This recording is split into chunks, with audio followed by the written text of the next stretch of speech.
ნიუ-იორკის ქუჩებიდან ბერლინის გულამდე ჯიჰადისტური ძალადობა კვლავ ყურადღების ცენტრშია. და მაშინ, როცა ვაშინგტონი დიპლომატიას ემხრობა, ისრაელი აცხადებს, რომ ირანის ერთ-ერთი ყველაზე დიდი ბირთვული საიდუმლო გამოავლინა. ჩვენ აგიხსნით, რატომ არის ორივე ამბავი მნიშვნელოვანი. დღეს გადაცემაში კვადი. კეთილი დაბრუნება JNS-ის გადაცემაში კვადი. მე ვარ ემილი შრედერი და სტუდიაში ჩემთან ერთად არიან ბელამი შოშანა, ხოლო დისტანციურად ფლერი. ძალიან მიხარია თქვენთან ერთად ყოფნა. ეს ძალიან დატვირთული კვირა იყო და ბევრი რამ გვაქვს განსახილველი. პირველ რიგში ჩვენ ვიხილეთ ეს საშინელი ტერორისტული თავდასხმა ნიუ-იორკში. ამას მოყვა მანდანის განცხადებები პრემიერ-მინისტრ ნეთანიაჰუს შესახებ, სადაც მან მას ომის დამნაშავე უწოდა და სხვადასხვა ცილის წამებით დააბრალა, როგორც მას, ასევე ისრაელის სახელმწიფოს. მაგრამ ამის შემდეგ ჩვენ ვიხილეთ, რომ ვიღაცამ როგორც ჩანს გულთან მიიტანა ეს გზავნილი და სინაგოგის გარეთ ქალაქში იმოქმედა, რის შედეგადაც 2 ადამიანი დაშავდა. იყო დაჭრის შემთხვევა და იცით, დამნაშავე დააკავეს. მაგრამ საიდან მოდის ეს ყველაფერი? როგორ ფიქრობთ, აქვთ თუ არა ლიდერებს, როგორიც მანდანია, პასუხისგებლობა ასეთ სიტუაციებში? ვგულისხმობ, მასგან მხოლოდ წაქეზება გვინახავს პირველივე დღიდან. მგონი, ბელამი, დავიწყებთ თქვენით. ვიცი, რომ ნიუ-იორკში ცხოვრობდით, ნიუ-იორკის მსხავრები იყავით. ანუ, ესე იყო ყველაფერი? სადამდე დავეცით იმასთან შედარებით, რაც ეხლა ხდება? არა, ესე არ იყო, ადრე ესე არ იყო. ჩვენ უკვე ვხედავდით ცვლილებებს, რომლებიც ნიუ-იორკში ხდებოდა, მაგრამ როცა ვაფრთხილებდით, რომ ეს ყველაზე ცუდი ადამიანია, ვისაც შეიძლება მერი გახდეს, რადგან რეალურად არანაირი ანგარიშვალდებულება არ არსებობს. და შემდეგ, როცა ტიშა ბეავზე მომხდარს შეხედავთ, უცებ მისგან პოსტი ჩნდება, სადაც წერს. მინდა ნიუ-იორკის 5-ვე ბოროში მყოფ ყველა ებრაელს. იცით, მნიშვნელოვანი მარხვა, ვუსურვო და ასე შემდეგ, მაგრამ თუ 2 წამში იტყვი, რომ იერუსალიმი არ არსებობს, რადგან ეს პალესტინა, მაგრამ არ იცის, რომ ებრაელები ისრაელისკენ ლოცულობენ, იქნებიან თუ არა ნიუ-იორკის 5-ვე ბოროში, ეს ნიშნავს, რომ ისრაელი ებრაელებისთვისაა. მე ძალიან კარგად. ცხადია, მამდანი არ იცის, რას ნიშნავს ტიშა ბეავი. ვფიქრობ, ეს საკმაოდ აშკარაა. შოშანა, შენც ნიუ-იორკელი ხარ. რას ფიქრობ ამ მთელ ფიასკოზე? ეს დამთხუნველი, შემაშფოთებელი და გამაღიზიანებელია მართლა, იმიტომ რომ ვფიქრობ, ყველამ ვიცით, ხომ ასეა, რომ სიტყვებს მოქმედებები მოხვება. ეს არ მჭირდება დამტკიცება, ეს ისტორიის განმავლობაში არაერთხელ დამტკიცებულა და მამდანით ამას კარგად იცის. მაგრამ ის ორივე მხრიდან ლაპარაკობს, ორპირობს და რასაც ის აკეთებს ამბობს. ებრაელებთან, როგორც ებრაელებთან და იუდაიზმთან, როგორც რელიგიასთან, პრობლემა არ მაქვს. სუდები არიან ომის დამნაშავეები და ცუდია ოკუპაცია. და ნეთანიაჰუზე საუბარი ისე, თითქოს ის არის მოსამართლე, ნაფიც, მსაჯული და აბსოლუტურად წაკეზებაა, ამაში ეჭვი არ არის. და შემდეგ რომ ამბობს, ნეტავი მორ ნიუ-იორკელს და რა თქმა უნდა, მის ვიდეოში ერთს ებრაელად ასახელებს, მეორეს კი აზიელად. აღარ ვიცი აზიელი რას ნიშნავს, რადგან ზოგ ადგილას ეს პაკისტანელს ნიშნავს, პაკისტანელებისთვის კი ცხადია იაპონელს ნიშნავს. არ ვიცი, სრულ გამოჯამთელებას უსურვებ და ნიუ-იორკში ანტისემიტიზმის ან ნებისმიერი რასიზმის ადგილი არ არის. ანუ ვინღა უჯერებს მის სიტყვებს? ვინღა უჯერებს რამეს, რასაც ამბობს, იქნება ეს უფასო ავტობუსებზე თუ ებრაელებზე ქუჩაში? მგონია პრობლემა ისაა, რომ საკმარისად ბევრი ადამიანი უჯერებს მის სიტყვებს და ამის გამო მოქმედებაზე გადადის. ვფიქრობ, ეს ძალიან შემაშფოთებელია. ნიუ-იორკის პოლიციამ კი ამაზე შეეწინა აღმდეგა. ისინი გაბრაზაგულები არიან, რადგან მამდანიმ ისრაელში პრემიერ-მინისტრი ჩასვლისას ისრაელის წინააღმდეგ პროტესტისკენ მოუწოდა. ნიუ-იორკს ყველაზე ნაკლებად სჭირდება კიდევ უფრო მეტი ანტი-ისრაელური, სიკვდილის კულტის პალესტინური პროტესტი. მაგრამ დადო ვართ ისევ აქ. თუ ამას პოლიტიკურად შეხედავთ, მახსოვს ის დღე, როცა დონალდ ტრამპი პირველად პრეზიდენტად დაინიშნა.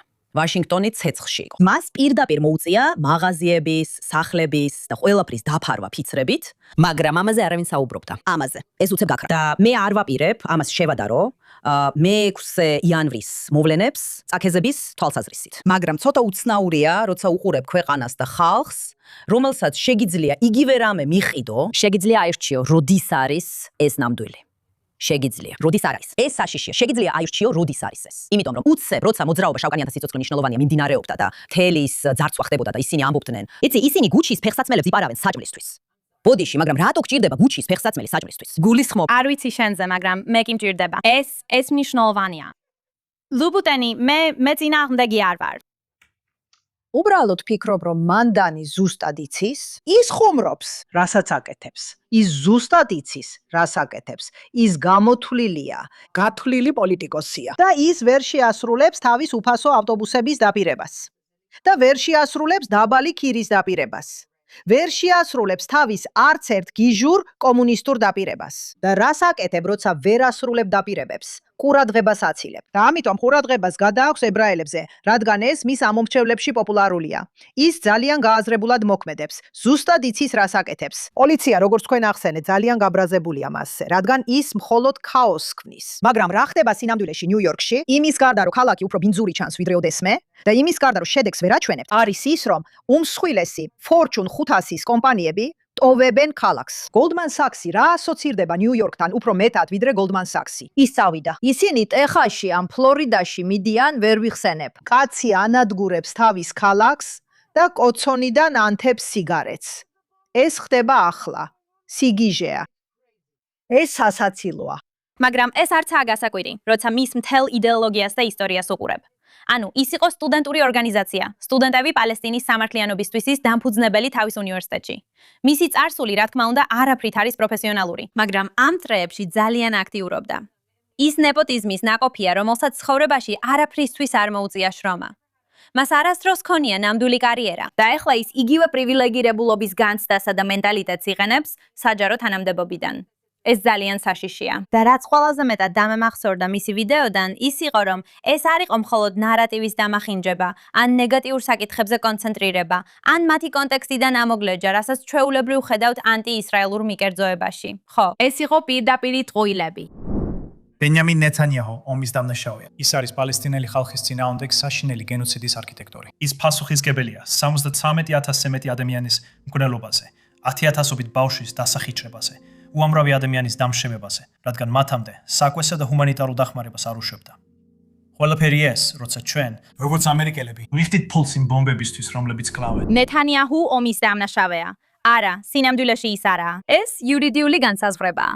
ის ესეთ რამეზე მსჯავრდებული არ არის, ასე რომ ესეთ განცხადებას ვერ გააკეთებთ. და როცა თქვენ ხართ სახელმწიფოს, ქალაქის ან ქვეყნის წარმომადგენელი, კანონის სახელი უნდა იცოდეთ კანონი. და იქიდან ყველაფერი კიდევ უფრო გაუარესდა.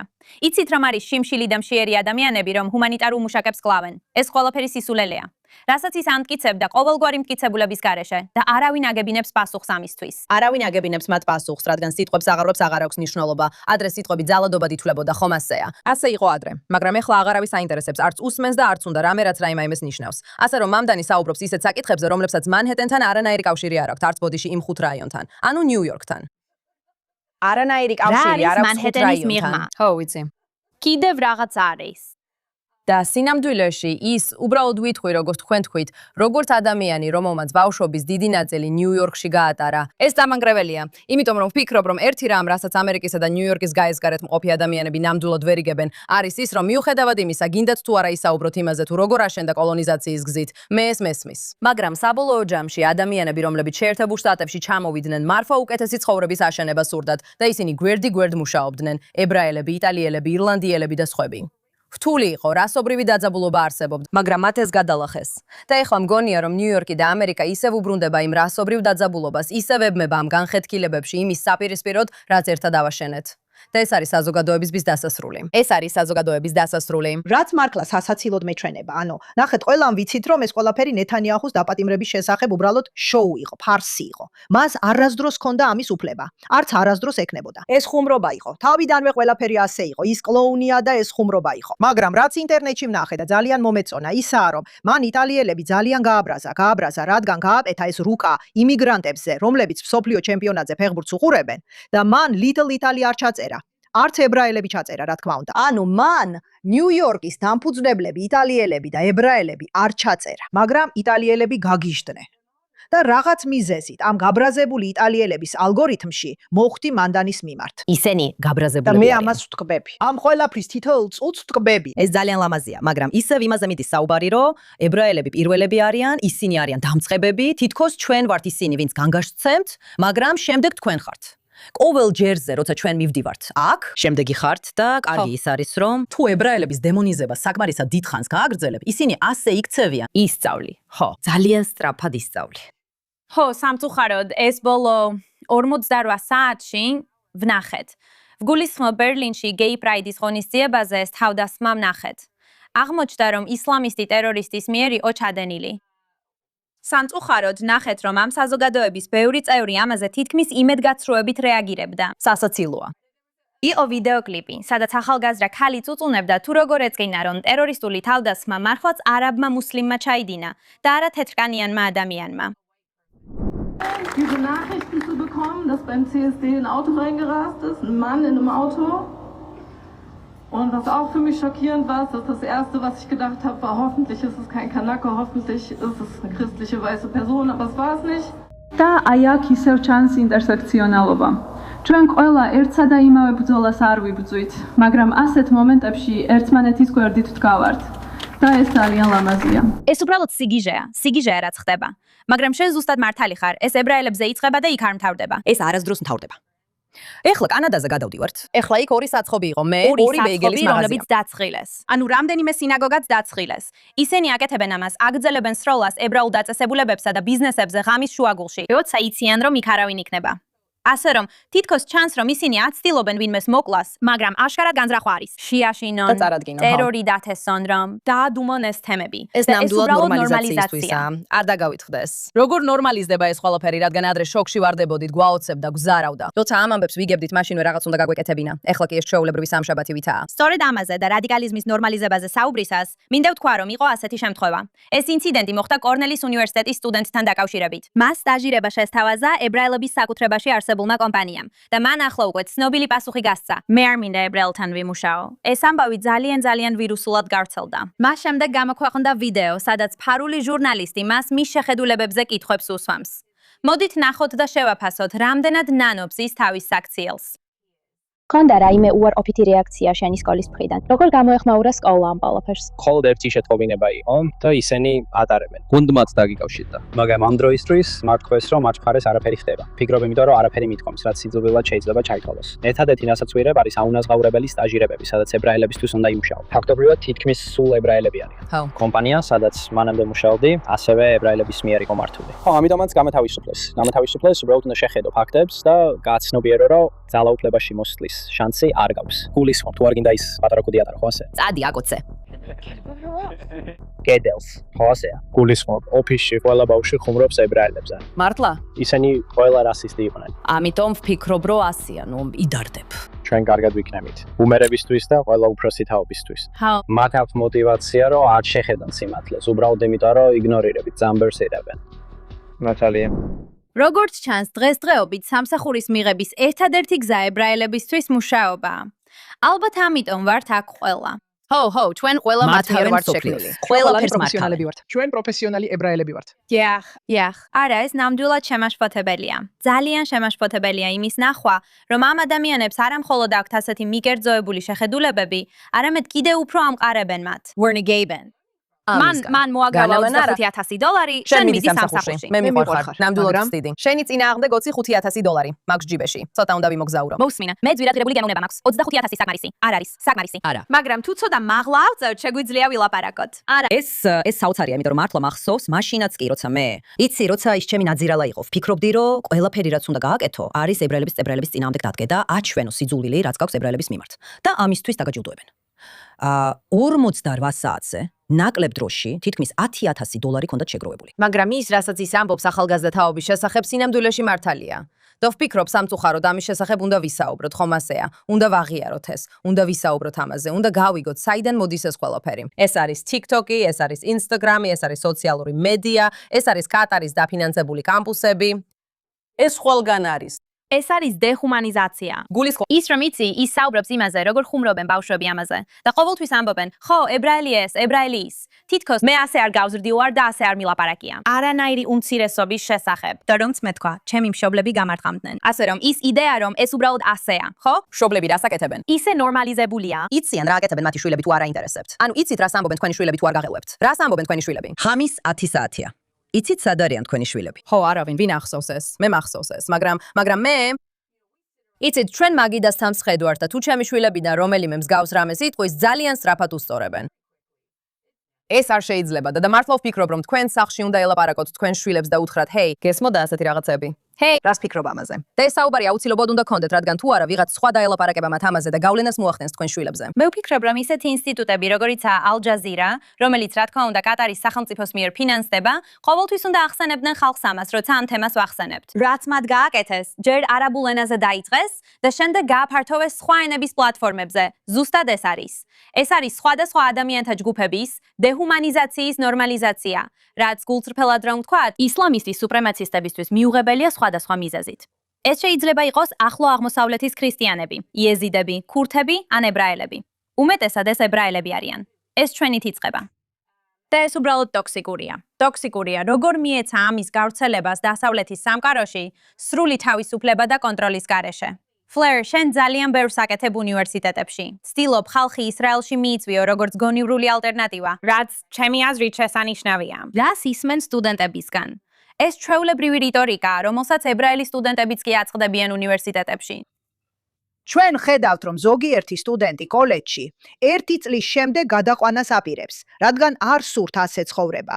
არ სურთ იყვნენ ისინი, ვიზეც ხალხი თითს იშვერს. დიდ ბრიტანეთში ეს კიდევ უფრო შემაშფოთებელია, რადგან როგორც მახსოვს, 5-დან 1-მა ან 2-მა სტუდენტმა თქვა, რომ არ ისურვებდა ებრაელთან ერთად ცხოვრებას საერთო საცხოვრებელში. ასე რომ უნივერსიტეტები უბრალოდ ამ ყველაფრის პიკია. მაგრამ ინდოქტრინაცია სულ უფრო ადრე და ადრე იწყება. იცი, ჩვენ აქ მის რეიჩელი რამდენჯერმე ყავდა კვირის ნაძირალად დასახელებული. ჩვენ ვიცით, რომ ჩინეთი ყველას ტელეფონშია TikTok-ის საშუალებით. ჩვენ ვიცით, რომ კატარმა წარმოუდგენელი რაოდენობის ფული ჩადო. ეხლა იცით, არა მხოლოდ ის 8 მილიარდი დოლარი, რომელიც კატარმა როგორც ამბობენ კოლეჯების დაფინანსებაში ჩადო, მაგრამ იცით, პროფესორ ჩარლზ სმოლს, რომელიც რამდენიმე კვირის წინ კუფიში ინტერვიუ ჩამოვართვი, მითხრა, რომ მათ კიდევ 100 მილიარდი დოლარი აღმოაჩინეს, რომელიც კატარმა განათლებაში ჩადო და ახლა ისინი უკვე საბავშვო ბაღიდან მე-12 კლასის ჩათვლით განათლებასაც უმიზნებენ. ისინი იცით, ამ სულელურ woke იდეოლოგიას იყენებენ იმისთვის, რომ ამერიკას ან დასავლეთს თვით დაშლაში დაეხმარონ. მათ იციან, რომ სამხედრო გზით ვერ დაგვამარცხებენ. მათ იციან, რომ ამერიკასა და ისრაელს სამხედრო გზით ვერ დაამარცხებენ. აბა რას გააკეთებენ? ორი რამ. ერთი არის ამერიკის განადგურება, დემორალიზაცია. ეს ელემენტარულია. ამერიკის დემორალიზაცია, თავისი სიძულვილი და შემდეგ ამერიკის იზოლაცია ისრაელისგან და ნებისმიერი დახმარებისგან ისრაელის მხრიდან. ეს კლასიკა. ისინი ამას ძალიან კარგად აკეთებენ. და ჩვენ კი ჯერ ისევ ვემზადებით. აი ეს ხდება ეხლა. ზუსტად ეს იყო ის, რასაც კგბ ცდილობდა. მთელი დასავლეთის მიმართ. ისეთი რაღაცები, რაც ბოლო 2 კვირაში შემნიშნე, ვიტყოდი, ისაა, რომ ჩვენ ბევრს ვსაუბრობთ ჯიჰადისტური ტერორიზმისა და ისლამისტური იდეოლოგიის საფრთხეზე.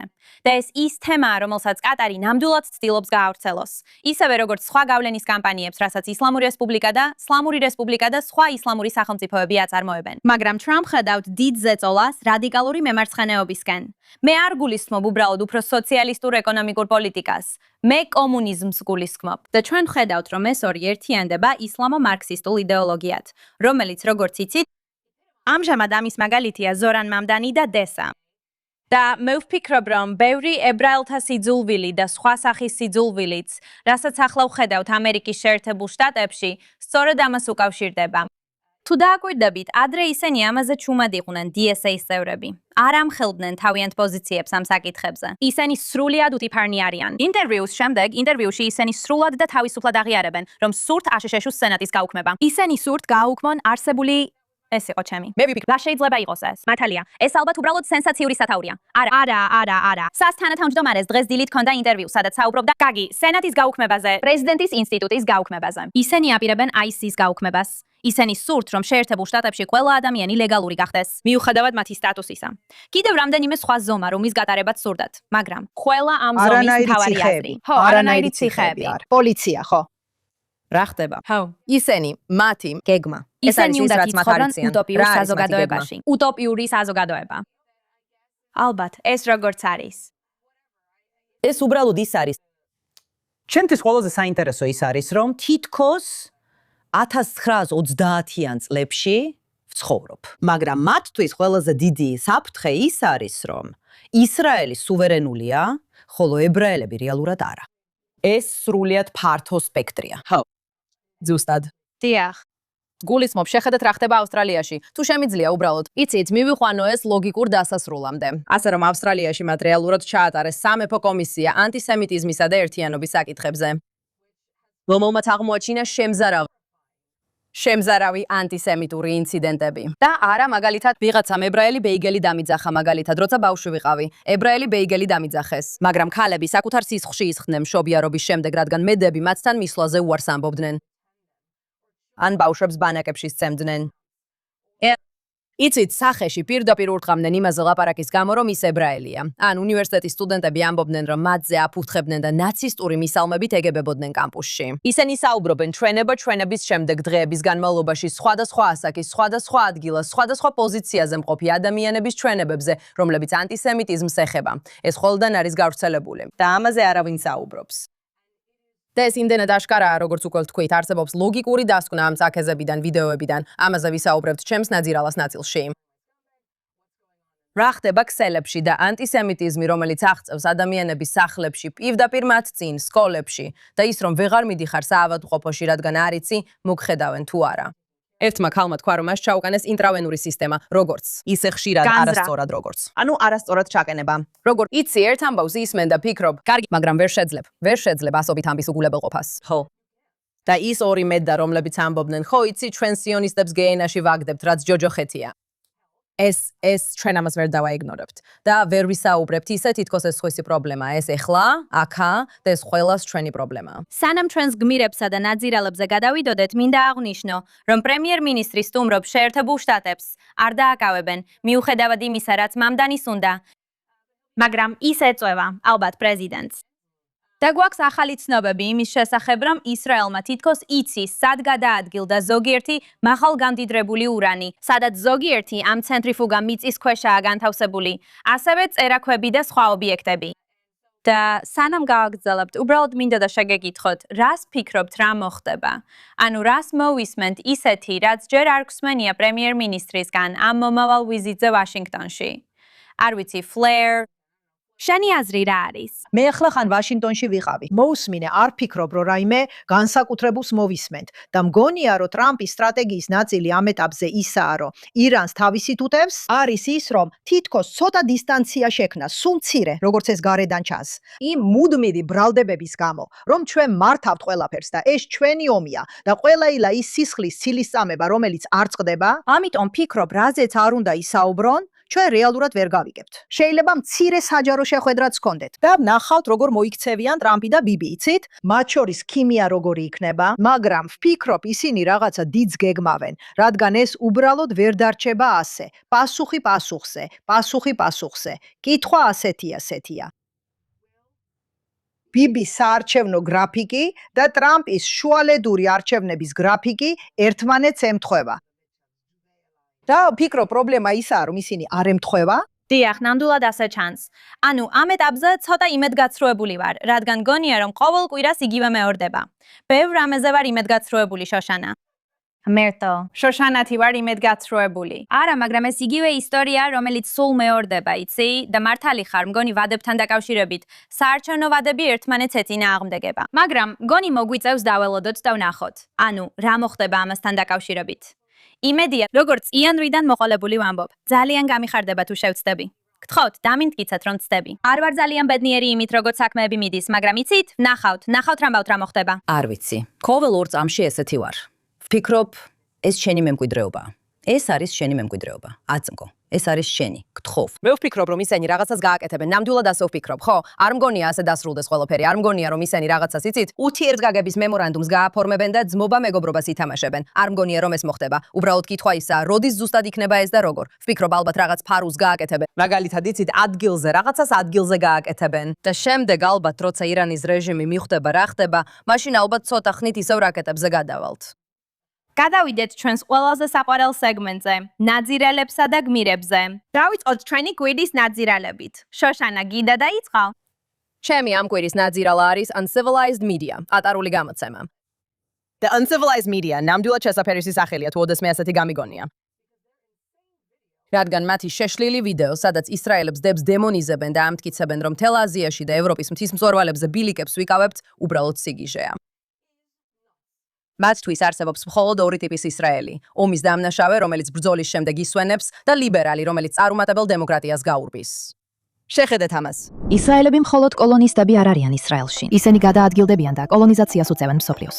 ჩვენ ძირითადად ორი ფორმით ვხედავთ მათ. ომის დამნაშავეები, რომლებიც ახლახან გამოვიდნენ სამხედრო სამსახურიდან. შემდეგ კი ინდოეთში მიდიან დეტოქსიკაციაზე. და ლიბერალები, რომლებიც გარბიან იმ ქვეყნიდან, რომელსაც ისინი წარუმატებელ დემოკრატიად მიიჩნევენ. პროექტობა აიტამ. ზედაპირზე, ისინი თითქოს სრულიად განსხვავებულები არიან, მაგრამ დააკვირდით, როგორ გადაადგილდებიან ისინი სამყაროში. და თქვენ შეგიძლიათ დაინახოთ, როგორ ქმნის სიონიზმი განსაკუთრებულ დამოკიდებულებას მიწასთან და სხვა ადამიანებთან. ის არის ექსპლუატაციური და ძალადობრივი და არ შემოიფარგლება მხოლოდ პალესტინით. მათ ვერც კი შეუძლიათ მოეჩვენონ, რომ ეს ჟურნალისტიკა, ეს პირდაპირ გებელსის პროპაგანდაა. ეს არის მთელი ხალხის მასობრივი დემონიზაცია, შეფუთული ლამაზ გრაფიკაში და პოპულარულ სიტყვებში. შეთხობინება მარტივია. კარგი ისრაელები არ არსებობენ. მემარცხენე თუ მემარჯვენე, რელიგიური თუ სეკულარული, სეკულარული, ჰუმანიტარული თუ ჯარისკაცი. ყოველი ისრაელი ექსპლუატატორია. ძალადობრივი და ბოროტი მხოლოდ იმიტომ, რომ ისრაელელია.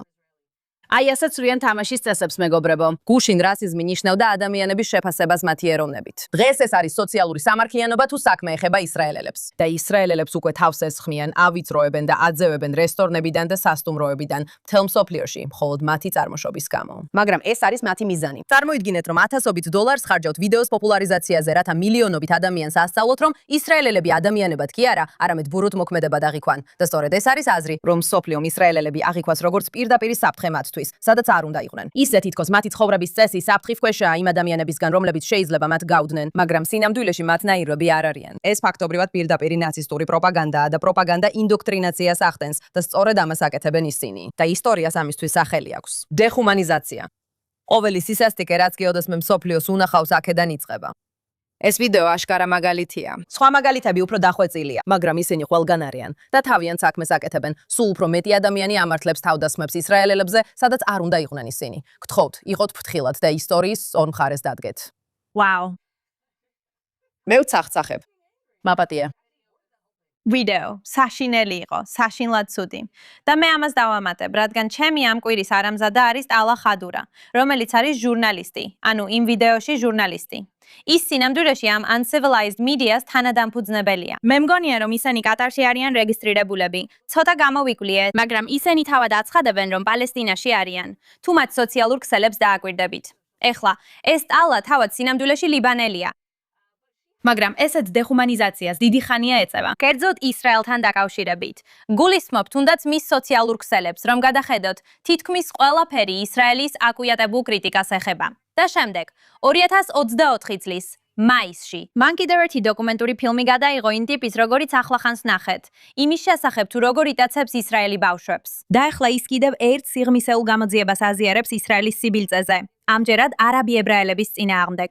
არაბი ებრაელების. არაბი ებრაელები. მიყვარს, როცა ასე აკეთებენ. არ არსებობს არაბი ებრაელები. დარწმუნებული ვარ, ფლერი ამას ჩემზე უკეთ იტყვის, მაგრამ არ არსებობს არაბი ებრაელები. ეს გამოგონილი ტერმინია, რათა მიითვისონ იმ ებრაელებელების იდენტობა, რომლებიც ამ რეგიონში, ამ ადგილას არიან მკვიდრნი. და ისინი ცდილობენ გაარაბონ ისინი, ზუსტად ისე, როგორც იასერ არაფატს წარმოედგინა.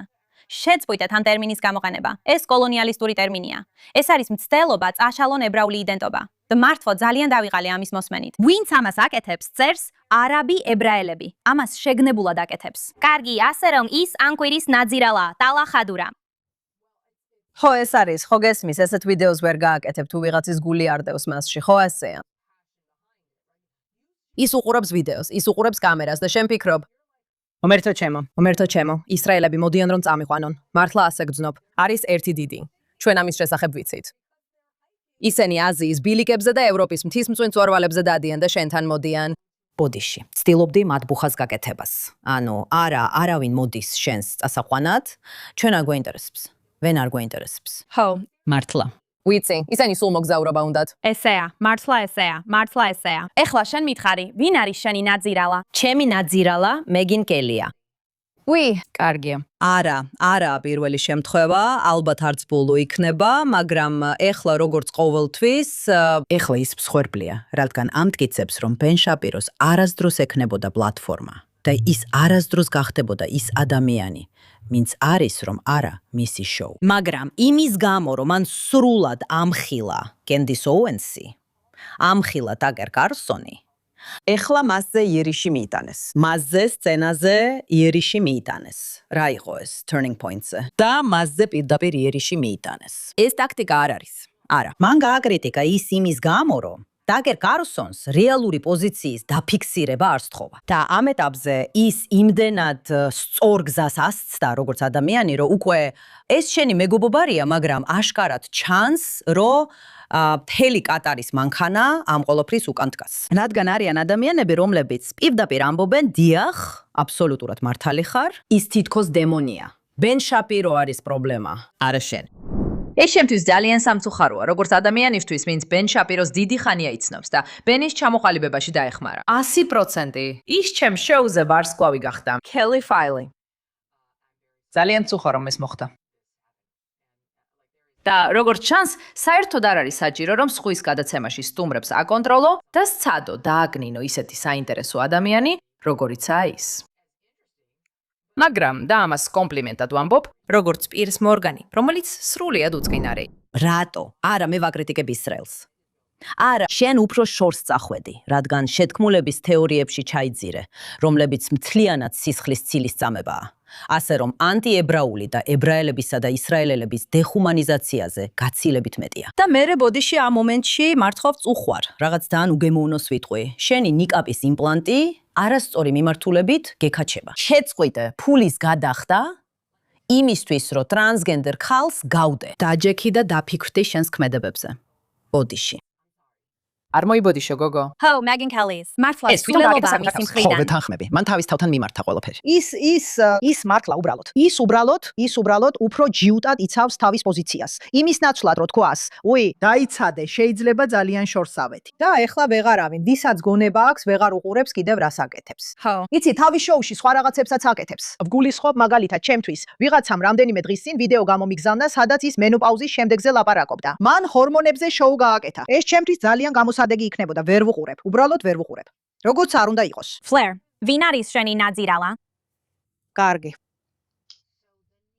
ახალი ბრიტანეთის კაბინეტი ჯერ 5 წუთიც არ არის ხელისუფლებაში და ახალი პრემიერ-მინისტრი, რომელიც არადემოკრატიულად აირჩიეს, რადგან ის საკუთარი პარტიის მიერ იქნა არჩეული და არა დიდი ბრიტანეთის ხალხის მიერ, სახელად ენდი ბარნჰემი არ არის ხელისუფლებაში. 5 წუთის შემდეგ, როცა ის უკვე ავრცელებს ამ განცხადებას, მოიხადა ბოდიში იმის გამო, რომ ისინი ღაზას საკმარისად არ ედგნენ გვერდში, ის კეირ სტარმერი, რომელიც გვეგონა წლის ყველაზე მხატვარი ადამიანი. მან აიღო ეს პოლიტიკა, ის ძალიან რბილია ისრაელის მიმართ. ფაქტობრივად, ისრაელი არის. იცი, ჩვენ უფრო ადრე უნდა მოგვეთხოვა ცეცხლის შეწყვეტა. ჩვენ მაინც უნდა დავწმუნდეთ, რომ მეტი ჰუმანიტარული დახმარება იქნება. ის წელიწადნახევრის წინადელ ამბავს უბრუნდება ეს ბიჭი და ბოდიშს იხდის. მან ბოდიში მოიხადა. ბრიტანეთის ახალმა პრემიერ-მინისტრმა ბოდიში მოუხადა ყველა დაინტერესებულ პირს. სხვა სიტყვებით რო ვთქვათ, ისლამისტ ამომრჩეველს იმ ფაქტზე, რომ ლეიბორისტებმა გააწბილეს ღაზას საკითხში. ის მხოლოდ 5 წუთი იყო თანამდებობაზე, რადგან დიდ ბრიტანეთს საკმარისი პრობლემები არ აქვს. არა, მათი ეკონომიკა უკან მიდის, პირდაპირ უარყოფით მაჩვენებლებში გადადის, მაშინ როცა ჩვენი ეკონომიკა ბევრად წინ მიდის დადებით რიცხვებში. მათი პირდაპირი უცხოური ინვესტიციები მინიმუმზეა. მათი ექსპორტი შემცირებულია. ეს პრობლემა. გაერთიანებული სამეფო რეალურ ეკონომიკურ ჩიხშია. მათ აქვთ ეკონომიკური შეური შენელება. ეკონომიკა მათ შეანელეს ინვესტიციები. მათ ბევრი პრობლემა აქვთ, მაგრამ ეს კაცი ხელისუფლებაშია მხოლოდ 5 წუთია. და სწორედ ამაზე საუბრობს, რა თქმა უნდა, რადგან ეს არის კლავაც ყურადღების გადატანის ტაქტიკა. და შემდეგ მისი ახალი თავდაცვის მინისტრი ვეს სტრიტინგი ქვია.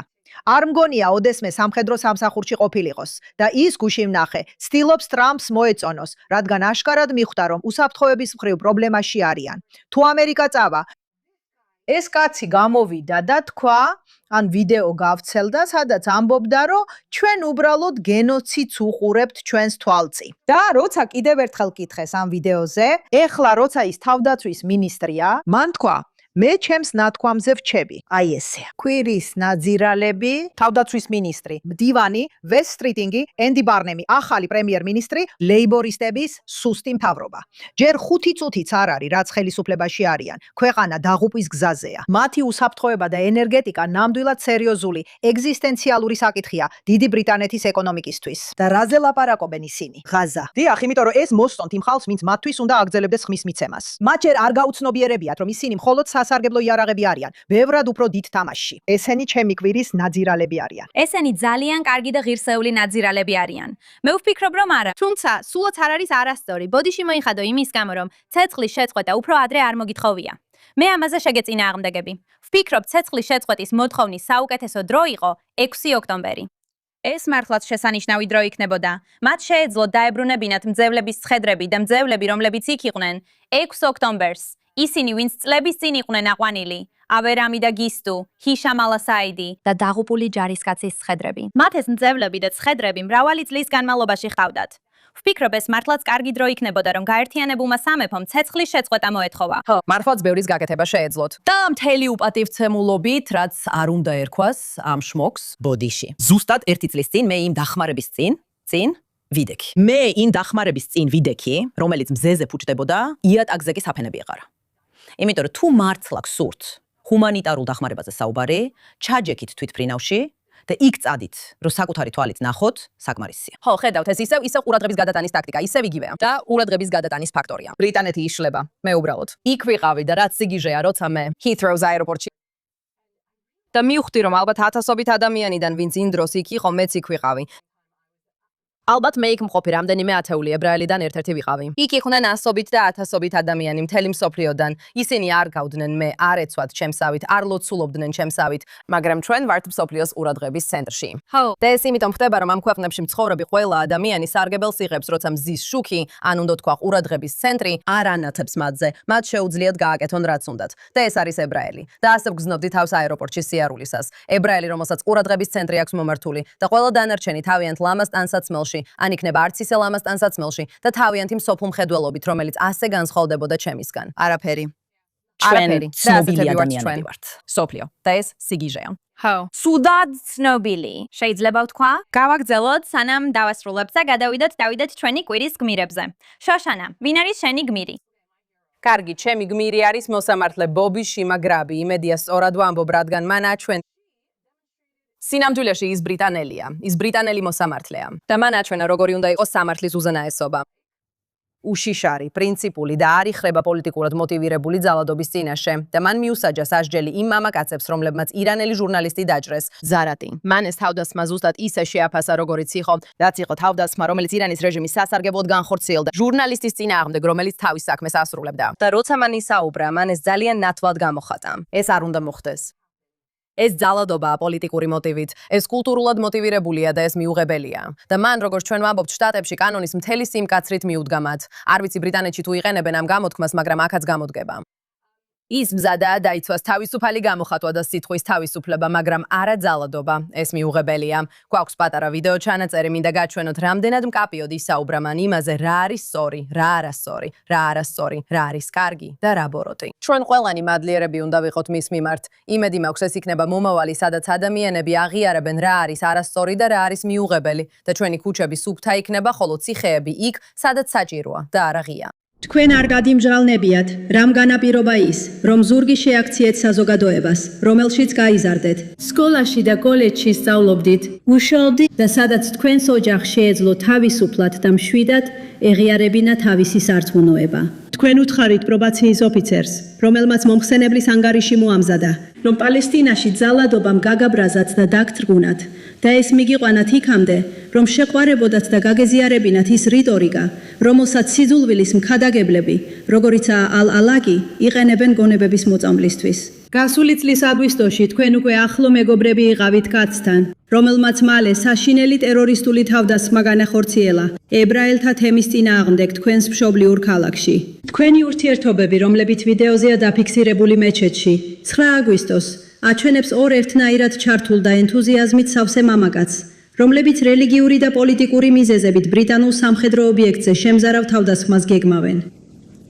თქვენი მაგალითი უნდა იყოს გაფრთხილება იმ მამაკაცებისთვის, რომლებიც რელიგიური ან პოლიტიკური მიზეზებით იზიდავს ასეთი მებრძოლი, ძალადობრივი და დამანგრეველი ისლამის ფორმა. და ამ თანაწერის ჩემი საყვარელი ნაწილი ის იყო, როგორ თქვა მან ებრაელთა იგავების წიგნი. მესმოდა. ეს ძალიან საინტერესო იყო. მე ვიფიქრე, გოგო, კარგი. შესანიშნავია. ძალიან კარგი გმირი. ასევე შვება ვიგძენი, როცა დავინახე, რომ ზოგჯერ მაინც დიდ ბრიტანეთიდანაც მოდის რაღაც კარგი. მადლობა ღმერთს. Flair, ვინ არის შენი კვირის გმირი?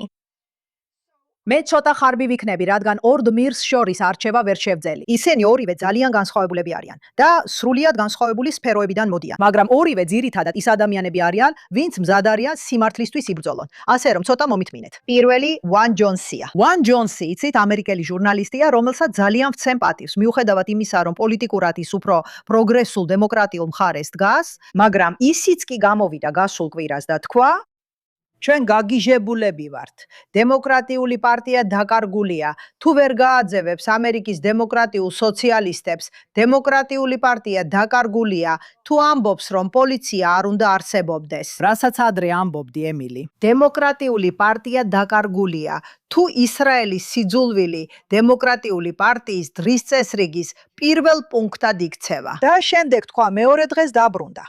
და თქვა, მე ეს განცხადება გავაკეთე და როგორც ჩანს, მას დემოკრატების ზარებითა შეტყობინებებით აჭერენ თავს, რომლებიც შეშინებულები არიან და ამბობენ, ღმერთს მადლობა, რომ ეს თქვი. ეხლა, ჩემი კითხვა ასეთია. რატო სჭირდება ვან ჯონს, რომელიც პოლიტიკოსი არ არის, რომ გამოვიდეს და ეს თქვას? ვგულისხმობ, ყავს ჯონ პეტερμანი და ყავს რიჩი ტორესი. და ეს არის და ვან ჯონსი.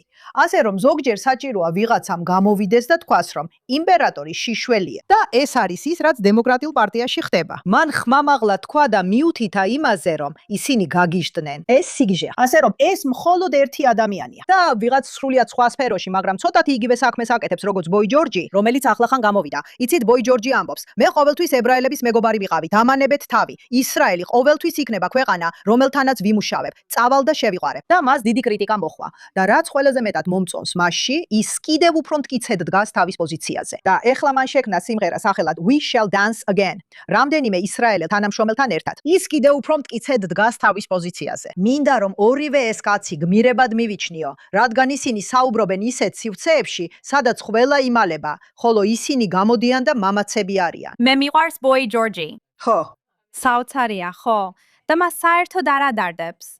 იცი, არა, ანუ რაც უფრო მეტად ესხმიან თავს, რაც უფრო მეტად ასე იქცევიან, მით უფრო ამბობს, თქვენზე არ დარდობ, მიყვარს ის. რადგანაც მე თვითონაც კი ვფიქრობდი ეს მომენტში, იმიტომ რომ ეს მე ვარ. მენეჯერი ებრაელი იყო, მაგრამ მე ვფიქრობდი, იქნება ეს ისევ დაბრუნდეს.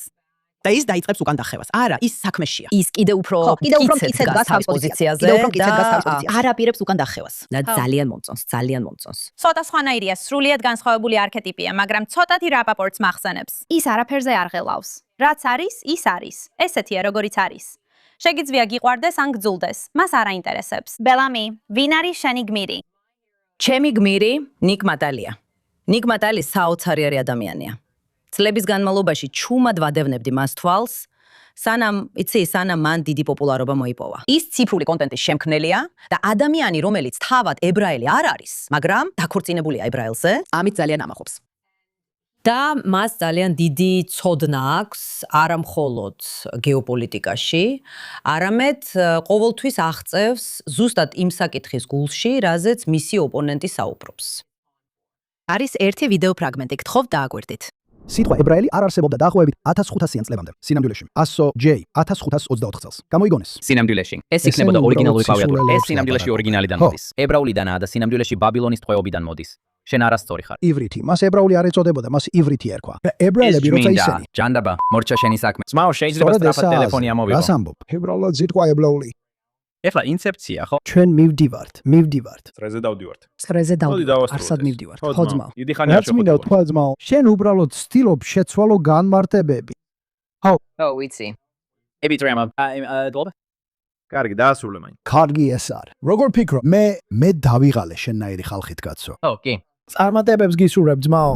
რაც ამაში მომეწონა ის იყო, რომ ამ ბიჭმა ვისთანაც ის დებატობს, მას უთხრა, ივრითი არ ნიშნავს ებრაულს, ებრაულად. და რეაქცია ესეთი იყო. ბოდიში რა. და ის ამბობს, არა, სინამდვილეში ეს ესე არ ნიშნავს. და შემდეგ ამბობს მოიცად. მაშ რას ცდილობ თქვას? და ის ბიჭი ისევ იმავეს იმეორებს თითქოს შენ იდიოტი ხარ, შენ ძალიან სულელი ხარ. სინამდვილეში ეს ასე არ ნიშნავს. და ბოლოს ტელეფონში აკრებს, იმიტომ რომ ყველანი წრეზე დავდივართ, თითქოს ცდილობენ გააჩუმონ. და ის ტელეფონს იღებს და ამბობს, რას წერს აქ? და ის ამბობს, კარგი, მე არ მაინტერესებს აქ რა წერია. არა, თუ ეს ებრაული არა. და მე უთხარი, კარგი, ვაუ, ეს ყველაზე მარტივი რამაა. ყველაზე მარტივი რამ. ის არ არსებობს. ესე რომ ვფიქრობ, ის აბსოლუტური გმირია და ვფიქრობ, ჩემთვის განსაკუთრებით მე არ მექნებოდა მოთმინება ამისთვის. მე ის ადამიანი ვარ, ვისაც ტაფა არასდროს უნდა კონდეს ახლოს, რადგან აუცილებლად დავიქნებ. ესეც გასართობი იქნებოდა. ხო, რამდენიმე ტაფა უნდა გიშოვოთ. ამის დამოწმება შემიძლია. ამის დამოწმება შემიძლია. მე დავწევი. ხო, ესე რომ ჯობია შენ იყო და არა მე. დიდი მადლობა ყველაფრისთვის, რასაც აკეთებ, არა მხოლოდ ებრაელი ხალხისთვის, არამედ ისრაელისთვისაც. და იმედი მაქვს, შენი ცოლი იცის, რამდენად ვამაყობთ ყველა შენით. და მთელი სიძულვილით, რომელსაც იღებ. და შემდეგ მთელი იმ სიძულვილისთვის, რომელსაც ორივე იღებთ, იცი რა, განაგრძე წინსვლა. შენთვის იქ გაცილებით მეტი სიყვარულია. არ აქვს მნიშვნელობა, რა სიტყვიან მოძულეები. ჩვენ შენთან ვართ. მადლობა. კარგია. ხო, ორივე, ის და მისი ცოლი. ხო, უნდა მოვიყვანოთ ისინი სტუდიაში შემდეგში. სტუდიაში. ჩვენ მოვიყვანთ მათ. რამდენიმე კვირის წინ მასთან ერთად ვიყავი კუფის კონფერენციაზე და ერთი ახალგაზრდა ბიჭი მივიდა მასთან. ის ძალიან აღფრთოვანებული იყო მასით და მე მის გვერდით ვიდექი.